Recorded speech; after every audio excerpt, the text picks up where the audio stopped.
Hello guys, welcome back to Rovers Return, and today we've got a decent episode today against Leicester, and let's just kick off with what's happened since last time. Last time out we played Manchester City at Wembley in the semi-final of the Carabao Cup. We did lose 4-2 in the end, but we put up a decent fight. It was 2-2 until the 46th minute. 79th minute, Milinkovic-Savic managed to get a goal. It all just went downhill from there. Went a bit further forward, tried to get the game over and done with, but 4-2, I'll take that. It's a decent attempt at trying to get to a final. Then at home against Nottingham Forest, this time in the FA Cup 4th round, we managed to beat them. Karamako Dembele getting a goal, Penaranda getting a goal ruled out. It was a decent game. I've got to admit, we played very well. This back four playing very nicely for me as well now. We had a pretty decent game. That was followed by a very boring 0-0 draw against Wolves. It was an incredibly boring match. Gray got a decent game out there.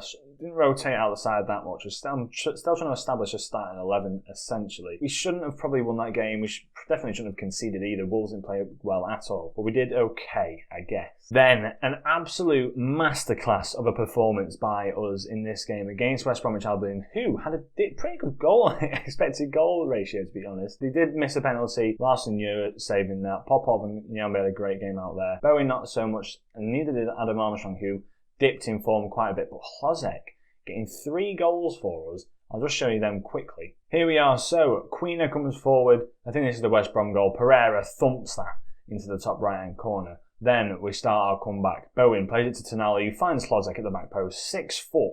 All 6 foot. I think 2 of him. Heads that into the bottom right-hand corner. Bowen then comes forward again. Finds Hlozek on the volley into the side netting. Beautiful goal there. Now into the second half. Bowen plays Adam Armstrong, who finds Hlozek and slots that through. Poor defending by West Bromwich Albion. And Hlozek finds Ronaldo, and puts that into the back of the net to make it 4-1. Brilliant game overall, and Hlozek, the outstanding player of them all. That followed with probably the worst game I have ever played of Football Manager. Ronaldo Kamara comes out in the 14th minute, scores a nice little goal for us. In fact, I'll just run you through the game, right, and I'll show you what went on. So we started the game strong. Hlozek finds Ronaldo. It's a bit of a calamity in the box for Manchester United, but we find the back of the net, and we've been dominating up until that point. Now Martial goes forward with Lautaro Martinez and chips it into the back of the net. Beautiful little chip. Then a penalty occurs. Fernandez scores that beautifully. I think we get a red card just after the second goal as well. After their first goal as well. And then just penalties galore. As you can see, there's 3 penalties throughout this game. Lautaro Martinez, the wonder strike, he scored 4 this game. He then scored another one, which was a decent attempt. But in essence, really, I reckon we could have had this game. After that red card, it was game over for us. We couldn't come back into the game. Travis, as good as Travis is, I'm realising his calling really is just being a backup player to come on, play a decent game. He's not gifted anyway. He's good at playing maybe a defensive role. He's got great mental attributes near the top. I mean, I say he's got great mental attributes. He's just very aggressive. That's all he is really. His position is decent. Great work rate. Great stamina. Not the fastest as well, but he's just a decent player. He's not a fantastic player. I need to really replace him, which I may have done. Then a 2-0 against Southampton. Nice, easy win here. Adam Armstrong finding the goals again. Look at that expected goals chart. Beautiful for us. We had a fantastic game. Manama came in. He's a new transfer. I'll go through the transfers in a minute. And yeah, we just had a good game out here against Southampton. Then a nice 4-2 win against Newcastle. I'll quickly show you the goals for this one as well. Here we are. Alaza from the free kick finds Jev, who's a great header of the ball at the back post. Finally a header goal for us. Then Almiron plays the ball forward towards Wilson, who volleys that home. A poor bit of defending by Davenport, but he had to rotate the side out. Hlozek comes forward, then finds Ronaldo. Tonali then, with an absolute thunderbolt. This guy, 120k a week. I'm so happy I have Tonali. Every game I play Tonali is fantastic. Adam Armstrong with a nice little finish there. He's been playing out of his skin, has Tonali. Bowen comes forward then. Mistake by Newcastle, puts that in the back of the net. And the final goal for them, St. Maximin to a ball to the back post. But it was too late for them as we finished the game 4-2. Great win for us. And that sees us climb up the Premier League table. We are in 12th still. We've got 2 games in hand on Aston Villa. 3 games, in hand against Aston Villa. 2 games in hand against Everton, who sit 1 point and 2 points above us respectively. If we win 6-0, we leapfrog Manchester United. But I'm very happy with where we are at the moment in the league. We've got 3 games in hand on Wolves, where we have to try and catch up 6 points. I think we might be able to just do it, but it's going to be a difficult one. Adam Armstrong dropping off the pace to try and get that golden boot, but when you've got Haaland in this save, the guy is just surreal. The guy is absolutely surreal. So we'll have to see what we can do about that. But transfers now. There's a few little transfers that are coming. I'll show you a few of them right now. Now, one of the first ones is a centre-back that I've brought in, a very young one at that, 19 years old. I've brought him in. His name is Norman Williamson, which is a fantastic name in itself. A really good player, 14 heading, 13 marked, 16 tackling was the main one with 15 positioning. Great bravery, great anticipation, concentration, decisions and determination, and pretty decent stats all around for his physical stats. And then 6'4", 86 kilograms. Saw him as quite a good player to really invest in, essentially. I think he's going to be a good player. I'll probably let him play for the under-23s as well to develop. And we only brought him in for $3 million, and he's already worth $4 million.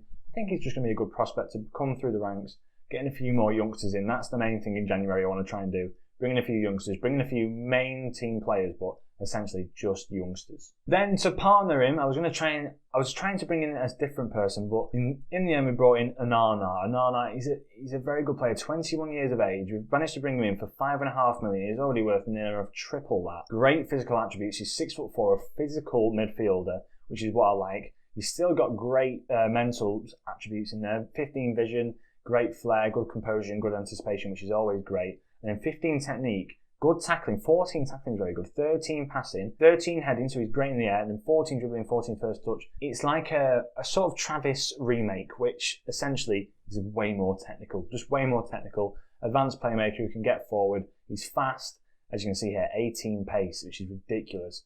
He can play in multiple amounts of roles, like he can play libero. I think he can play as a ball-playing defender as well. So we've got a lot of positions covered. Throughout the middle there, a whole 4 positions covered. Very, very good. The only disappointing thing is a £16 million release clause, which means I'm going to have to try and sign him to another contract towards the end of the season. But he's come in, he's doing the business. I'll just show you, in fact, as well, who's left the side. So, as you can see here, Jack Vale has left the club on loan. Josh Grant's left the club himself. Ben Brereton has left to Wuhan for $12 million. Kaminski's left the side as well, because we are obviously using Lawson Year as our first team goalkeeper. So he's gone to Al Garafa, for $5 million. We've then lost Chris Mepham to Chelsea, which is a very disappointing one. I don't even know if he's playing first team football at this point. He's just a squad player, which is disappointing to see.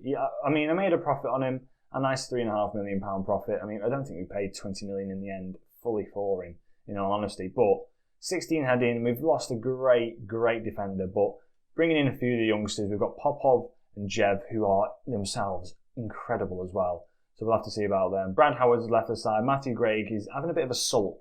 He's having a big sulk because he's not happy. He's not been able to leave the club. Let's have a look at his happiness at the moment. So he's pleased to be a successful club. It's a surprise to me. Holds you as a high regard as a manager. He's not really upset at the moment because I've loaned him out just to try and distract him and get him a bit of important team football. But yeah, he was pretty annoyed. I didn't let him go to Arsenal. I didn't let him go to Tottenham either. So he's a bit upset. But we've managed to keep him at the club. He's got 2.5 years left on his contract. I'll probably try and tie him down at the end of the season. But we're keeping Matthew Gray at the club for the moment. So just before I submit the team, Lawson Year is in there. We've got Lars on the left, Jev, Popov, and Nyambe. Nyambe linking up nicely with Dembele down the right side, as you can see. And a bit of a relationship developing between Jev and Popov. Davenport in the ball-winning midfielder role because Travis is suspended for about 3 games. So he's still out. And as well as that, Onana has pulled his knee ligament, so he's out for 5 days, which is a shame because I really like Onana in that midfield with Tonali. He's a big physical presence. And Hlozek on the left as an inverted winger attack. Kamara in behind Adam Armstrong, who these two are getting a pretty good link going as well. And Kamara looks a very good player. He looks to be advancing much better. And Onana and him are a scary midfield. These three, it's a scary midfield. So we're going to advance into the game and then see how we fare against Leicester away from home. There we go, we've kicked off. Now Leicester are sitting 4th in the league at the moment on 43 points. They are 11 points ahead of us. I mean, a big result here could see us potentially do pretty well going forward. We're sticking to the game. We've had the first shot on target so far. I'm going to encourage the lads because I think last time round we didn't really encourage the boys enough to try and get something out of the game. As now, Barnes comes forward. Can we stick a foot in? Plays it back to Thomas and the deflection takes it out.